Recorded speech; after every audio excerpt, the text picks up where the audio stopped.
Class 10th history का ये chapter number दूसरा है। समाजवाद साम्यवाद के लॉन्ग क्वेश्चंस को देखेंगे। 1 से 5 तक है प्रश्नों की संख्या।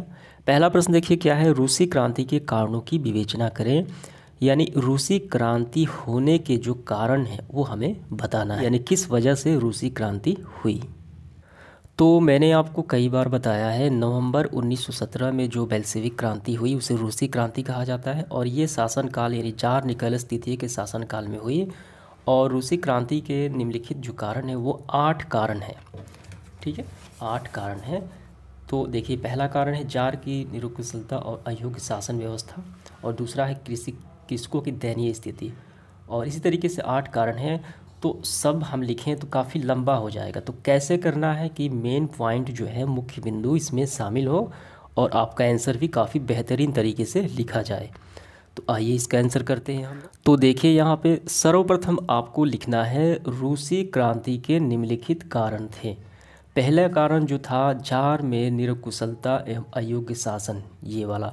ठीक है, ये लिखने के बाद आपको डैश देना है और यहाँ से लिखना है। ये पूरा नहीं लिखना है, ज़्यादा लंबा हो जाएगा। यहाँ से निकोलस द्वितीय जिनके शासन काल में ये क्रांति हुई, राजा के दैवी अधिकारों में विश्वास रखता था। तो यहाँ पे जो बात आपको समझने वाली है, जार निकोलस द्वितीय जो था वो अपने आप को राजा के दैवी अधिकारों में विश्वास रखता था। इसका मतलब है कि उसके जो राज करने की जो सौभाग्य मिला वो ईश्वर की कृपा से मिला है, यानी ईश्वर ने उसे राज करने के लिए भेजा है। ठीक है, इसे कहा जाता है राजा की दैवी अधिकारों की बात। यानी वो अपने आप को ईश्वर का प्रतिनिधि मानता था। ईश्वर ने उसे राज करने के लिए राजा बनाकर भेजा है। वो जनता की सुख दुख से कोई इसकी चिंता नहीं थी। ठीक है, उसे आम लोगों की सुख दुख की कतई चिंता नहीं थी। जार में जो अफसरशाही बनाई थी वो अस्थिर, जड़ और अकुशल थी, जो शासन व्यवस्थाएं थी। ठीक है, यानी जनता उसमें शोषित किया जा रहा था। जनता के सुख दुख से कोई मतलब लेना देना नहीं था। तो नियुक्ति का आधार योग्यता नहीं थी। जो अधिकारी थे उनकी योग्यता के आधार पर नियुक्ति नहीं होती थी। ठीक है, ये किसके आधार पे होती थी? तो राजा के मन मुताबिक होती, जिसको वो चाहता वो उसको चुन लेता था, अफसर वगैरह। सलाहकारों के कारण जार की स्वेच्छाचारिता बढ़ती गई, आम जनता की स्थिति बद से बदतर होती गई। यानी उनका ख्याल नहीं रखा गया सुख सुविधाओं का, ठीक है, उनकी समस्याओं का। तो इससे हालत बदतर होती गई रूस की। इसलिए क्रांति होने का ये पहला कारण माना जाता है, जार की निरकुशलता एवं अयोग्य शासन व्यवस्था। किसके जार? यानी जार निकोलस द्वितीय की शासन व्यवस्था काफ़ी ख़राब थी, जनता के प्रतिकूल थी। अब ये आपको हो गया पहला कारण। अब दूसरा कारण आपको लिखना है कृषकों की दयनीय स्थिति, यानी किसानों की स्थिति काफ़ी ख़राब थी। तो ये कारण माना जाता है रूसी क्रांति का। तो ये आपको पूरा लिखना है। ठीक है, ये पूरा लिखना है, काफ़ी छोटा भी है। जार अलेक्जेंडर द्वितीय द्वारा कृषि दासता समाप्ति कर दी गई, लेकिन उसे कोई फ़र्क नहीं पड़ा। फिर भी ये किसान करों के बोझ से दबे हुए थे और उनके पास क्रांति के सिवाय कोई चारा नहीं था। अपनी स्थिति सुधारने के लिए वो क्रांति करना ही पड़ा।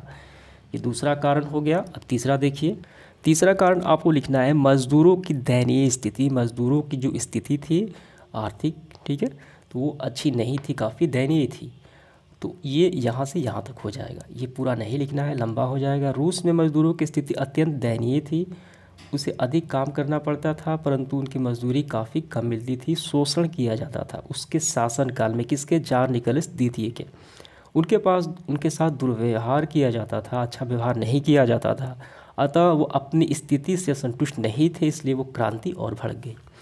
और चौथा कारण आपको लिखना है औद्योगिकरण की समस्या, कल कारखानों की समस्या। कामगारों को उचित काम नहीं मिलता था, इसलिए क्या हुआ, यानी मजदूरों को शोषित किया जाता था पूंजीपतियों द्वारा। तो इससे भी क्या हुआ, क्रांति और सुलग गई। तो ये हो गया औद्योगिकरण की समस्या, ये पूरा लिखना है। इसके बाद पांचवा कारण है रूसीकरण की नीति। ये क्या है, ये पहले इसको समझ लेते हैं। देखिए, रूस में जो शासन काल था जार निकोलस द्वितीय का, उसके शासन यानी उसके क्षेत्र में, उस रूस के क्षेत्र में विभिन्न जाति समुदाय के लोग रहते थे। तो रूसीकरण की नीति के अनुसार जार निकोलस द्वितीय ने अपना जाति धर्म भाषा जो है उन पे थोपा। तो विभिन्न जाति धर्म के लोग रहते हैं, तो जाहिर सी बात है कि वो अपनी भाषा, अपनी संस्कृति को वो क्या करेंगे, उनको अपनी भाषा पसंद होगी, उनकी संस्कृति पसंद होगी। तो जार निकोलस द्वितीय को ये बात पसंद नहीं आई। उन्होंने अपना खुद की क्या निकाला, भाषा, शिक्षा और संस्कृति निकाला और उन पर लादने का प्रयास किया कि आपको अपनी भाषा नहीं बोलना है, मेरे द्वारा जो भाषा शिक्षा दी जाएगी वही आपको संस्कृति पालन करना है। तो इससे क्या हुआ, उनको ये पसंद नहीं आई, विद्रोह हो गया, आक्रोश बढ़ा। ये हो गया रूसीकरण की नीति। ठीक है। इसके बाद देखिए 6 नंबर है विदेशी घटनाओं का प्रभाव। तो विदेशी घटनाओं के प्रभाव में आपको लिखना है क्रीमिया युद्ध में रूस की पराजय से क्या हुआ, काफ़ी शर्मिंदा होना पड़ा उस, ठीक है, जनता को। और इसके बाद क्रीमिया युद्ध में, और इसके बाद जो 1905 में हुआ था जापान के युद्ध में, ठीक है। तो जापान युद्ध और क्रीमिया युद्ध दोनों के युद्ध से क्या हुआ कि उनको शर्मसार होना पड़ा।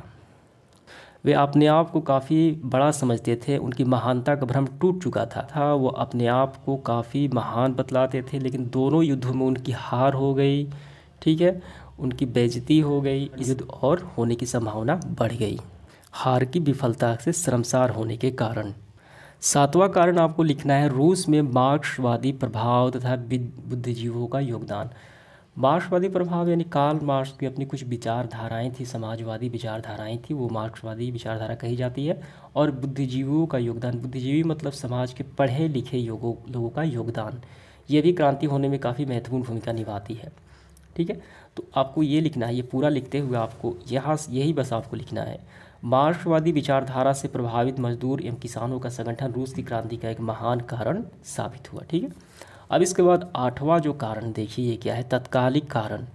तत्कालिक कारण में प्रथम विश्व युद्ध में रूस की पराजय हो गई, तो इसी से ज़्यादा क्या हुआ, रूसी क्रांति और ज़्यादा भड़क गई, होने की संभावना बढ़ गई और आर्थिक सामाजिक स्थिति काफ़ी ख़राब हो गई। आर्थिक स्थिति में देखिए उसके पास अच्छे हथियार थे, ना भोजन थे, ना युद्ध के लिए सैनिक थे, और सामाजिक स्थिति में उनको बेइज्जती होनी पड़ी, सामाजिक स्थिति भी काफ़ी ख़राब हो गई, राजतंत्र की प्रतिष्ठा अभी और गिर गई। ठीक है। तो ये तत्कालिक कारण आपको लिखना है। तो कैसे लिखना है आपको ये बात लिखना है, तत्कालिक कारण प्रथम विश्व युद्ध में रूस की पराजय। प्रथम विश्व युद्ध में रूस की पराजय होने से रूस की सामाजिक आर्थिक स्थिति काफ़ी ख़राब हो गई, युद्ध में उस रूसी सैनिक की हार हो गई, उनके पास ना अच्छे हथियार थे, ना पर्याप्त भोजन थी। ठीक है। तो चारों तरफ क्या हुआ, हाहाकार मच गया और उनकी सामाजिक प्रतिष्ठा भी खत्म हो गई। तो इसी कारण क्रांति और होने की संभावना बढ़ गई। ठीक है। तो इसी तरीके से प्रश्न क्रमांक 1 का आंसर समाप्त हो जाता है। तो आइए इसके बाद दूसरा प्रश्न देखिए क्या है, नई आर्थिक नीति क्या है ये बताना है। तो यहाँ पे देखिए नई आर्थिक नीति, न्यू इकोनॉमिक पॉलिसी, तो ये क्या है, ये लेनिन द्वारा ये निकाली गई थी। तो इसका आंसर कैसे करना है आपको, देखिए इस तरीके से आपको करना है। लेनिन द्वारा नई आर्थिक नीति की घोषणा 1921 में पारित किया गया, जो निम्नलिखित है।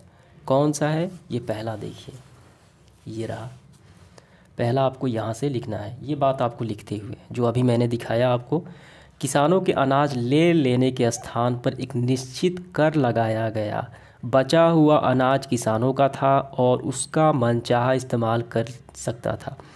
यानी जो किसानों से अनाज ले लिया जाता था उसके स्थान पर एक निश्चित कर लगाया गया कि आप इतना रकम दे दीजिए, 100 रुपया 200 रुपया जो भी हो, ठीक है। अनाज नहीं लिया जाता था, उसके स्थान पर एक निश्चित कर लगा दिया गया। ठीक है।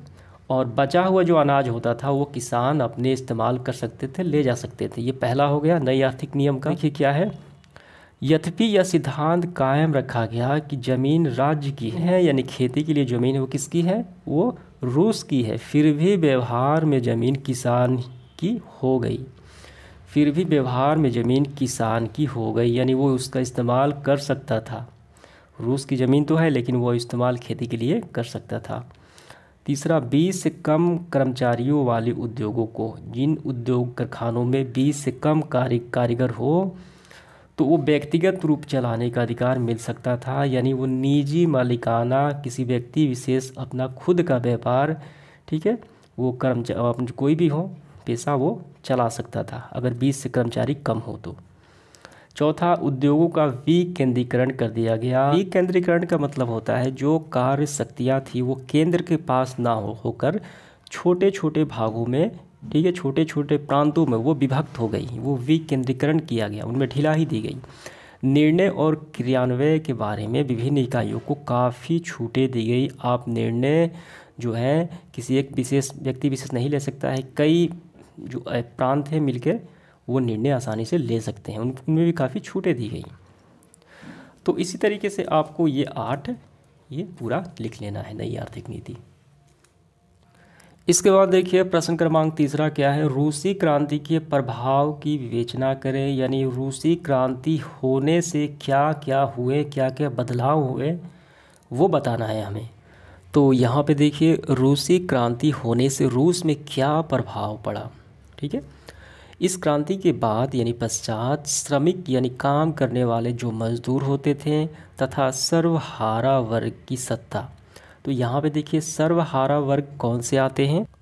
सर्वहारा वर्ग में समाज का वैसा वर्ग जिसमें किसान, मजदूर एवं आम गरीब लोग शामिल हैं, वो सर्वहारा वर्ग आते हैं।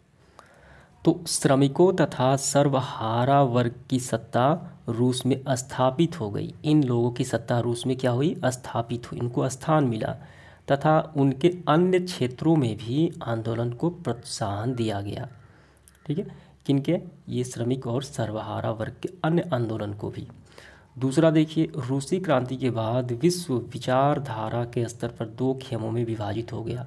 पूरा विश्व है विचारधारा के 2 खेमों में विभाजित हो गया। पहला है साम्यवादी विश्व और दूसरा पूंजीवादी विश्व। साम्यवादी विश्व मतलब एक पार्टी वाली सरकार की विचारधारा। पूंजीवादी मतलब क्या, जिसके पास रुपया पैसा, जो पूंजीपति लोग थे उनकी विचारधारा। उनके पश्चात यूरोप भी 2 भागों में विभाजित हो गया, पूर्व यूरोप और पश्चिम यूरोप। ठीक है, इसके बारे में हमें आगे पढ़ना भी है। धर्म सुधार आंदोलन के पश्चात और साम्यवादी क्रांति से पहले यूरोप में वैचारिक आधार पर इन तरह का विभाजन नहीं देखा गया। यानी इससे पहले धर्म सुधार आंदोलन के बाद और साम्यवादी क्रांति से पहले यूरोप में इस तरीके के जो वैचारिक, ठीक है, वैचारिक आधार पर यानी सोच के आधार पर, विचार के आधार पर इस तरह का विभाजन पहले नहीं देखा गया। कब देखा गया, रूसी क्रांति के बाद देखा गया। ठीक है, तो इसी तरीके से देखिए ये सारे आपको लिखने हैं। संख्या देखिए कितनी है, 5 है। आप आसानी से इसको लिख सकते हैं। इसके बाद देखिए प्रश्न क्रमांक 4 क्या है, कार्ल मार्क्स की जीवनी। कार्ल मार्क्स का जीवन कैसा था, कब जन्म हुआ, कब मृत्यु हुई। ठीक है, उन्होंने जीवन में क्या क्या किया और उनका सिद्धांत क्या था, उनकी क्या विचार थे, उन्हें जीवन में क्या महत्वपूर्ण कार्य किए, हमें बताना है। कार्ल मार्क्स क्या, ये करते हैं इसका आंसर। तो ये रहे कार्ल मार्क्स। पहले इनकी जीवनी लिखनी है हमें। तो सबसे पहले आपको लिखना है कार्ल मार्क्स की जीवनी। ये लिखते हुए आपको यहाँ से डैश देना है। कार्ल मार्क्स का जन्म 5 मई 1818 ईस्वी में जर्मन में राइन प्रांत में ट्रियर नगर में एक यहूदी परिवार में हुआ था। इनके पिता जो थे हेनरिक मार्क्स एक प्रसिद्ध वकील थे, जिन्होंने बाद में चलकर ईसाई धर्म ग्रहण कर लिया। इसके कार्ल मार्क्स ने बोन विश्वविद्यालय में विधि यानी लॉ, कानून की शिक्षा ग्रहण की। कौन, कार्ल मार्क्स ने। और 1936 में बर्लिन विश्वविद्यालय चले आए, ठीक है, ब्रिटेन के, जहां उन्हें जीवन के एक नया मोड़ मिला। कार्ल मार्क्स जो थे हेगल के विचारों से प्रभावित थे। ये इनकी जीवनी हो गई। अब ज़्यादा लंबा नहीं करना है। अब इसके बाद सिद्धांत देखिए आपको कहाँ से करना है। यहाँ से आपको सिद्धांत बारे में लिखना है। कार्ल मार्क्स ने एंजल्स के साथ मिलकर 1848 में एक साम्यवादी घोषणा पत्र, ठीक है, प्रकाशित किया, जिसे आधुनिक समाजवाद का जनक कहा जाता है। इसे कार्ल मार्क्स के विचार भी कहा जाता है, इसे मार्क्सवादी विचारधारा। ठीक है, ये साम्यवादी घोषणा पत्र भी उन्होंने ये प्रकाशित किया। उपयुक्त घोषणा पत्र में मार्क्स ने अपने आर्थिक, सामाजिक और राजनीतिक विचारों को स्पष्ट रूप से व्यक्त किया। अपने विचारों को, ये ध्यान देना है आपको, जिसे मार्क्सवादी विचारधारा कहा जाता है। मार्क्स विश्व के उन गिने चुने चिंतकों में से एक थे, मनन चिंतन करने वाले, जिन्होंने इतिहास की धारा को व्यापक रूप से प्रभावित किया। मार्क्स ने 1867 में दास कैपिटल नामक पुस्तक की रचना की, जिसमें समाजवादियों की बाइबल कहा जाता था। तो मार्क्स जो थे एक गिने चुने क्या थे, चिंतक थे। इतिहास की धारा को काफ़ी, यानी इतिहास से वो मीमांसक थे, ठीक है, इतिहास के गहन अध्ययन करने वाले थे, काफ़ी अनुभव था। तो उन्होंने अपनी पुस्तक लिखी 1867 में, दास कैपिटल नामक, ये जिसे क्या कहा जाता है, समाजवादियों की बाइबल इसे कहा जाता था। ये हो गया पूरा इनका जीवनी। तो समझ गए आप कैसे लिखना है आपको। इसके बाद देखिए 5वां जो प्रश्न है, यूटोपियन समाजवादियों की विचारों का वर्णन करें। जो यूटोपियन के समाजवादी लोग थे, चिंतक थे, उनके क्या विचार थे वो हमें वर्णन करना है। तो यहाँ पे देखिए मैं आपको बता देता हूँ, आप आसानी से कर सकते हैं इसका आंसर। यूटोपियन समाजवादी, प्रथम यूटोपियन यानी स्वप्नदर्शी। स्वप्नदर्शी का क्या मतलब होता है? स्वप्नदर्शी का मतलब होता है बड़ी बड़ी योजनाएं बनाने वाला, महत्वाकांक्षी। ठीक है, प्रथम यूटोपियन यानी स्वप्नदर्शी समाजवादी जिन्होंने सामाजिक विचारधारा के विकास में महत्वपूर्ण भूमिका निभाई। कौन थे? एक फ्रांसीसी विचारक सेंट साइमन, उनका नाम था। ठीक है, तो उनका क्या विचारधारा था वो हमें बताना है। ये सारे आपको लिखने हैं। और कहाँ तक लिखना है आपको बस यहीं तक लिखना है। इसके बाद आपको ये दूसरा होगा, ये फ्रांसीसी हो गया। ठीक है, बस यहीं तक आपको इसका आंसर करना है। तो लॉन्ग क्वेश्चन समाप्त हुए। अब इसके बाद हमें मिलान करना है। देखिए क्या है यहाँ पे। पहला है दास कैपिटल। किसने लिखा दास कैपिटल? देखिए दास कैपिटल लिखा कार्ल मार्क्स ने। किसने? कार्ल मार्क्स ने लिखा दास कैपिटल। इसके बाद चेका क्या है? ये गुप्त पुलिस संगठन है। 2 का घ। नई आर्थिक नीति तो किसने दिया? हम सभी जानते हैं, लेनिन ने दिया था। ठीक है, हमने इसका आंसर किया है। कार्ल मार्क्स की मृत्यु। कार्ल मार्क्स कब मरा? तो कार्ल मार्क्स की मृत्यु हुई थी 14 मार्च 1883 को हुई थी। ठीक है, यानी 4 का ग हो गया। अब कौन बचा? लास्ट बचा 5वां। तो ये तो हो ही जाएगा पहला। स्टालिन की मृत्यु कब हुई थी? तो 1953 में हुई थी। ठीक है, तो ये समाप्त होता है आज का सेशन। उम्मीद करता हूँ ये आपको काफ़ी अच्छे से समझ में आ गया होगा। धन्यवाद।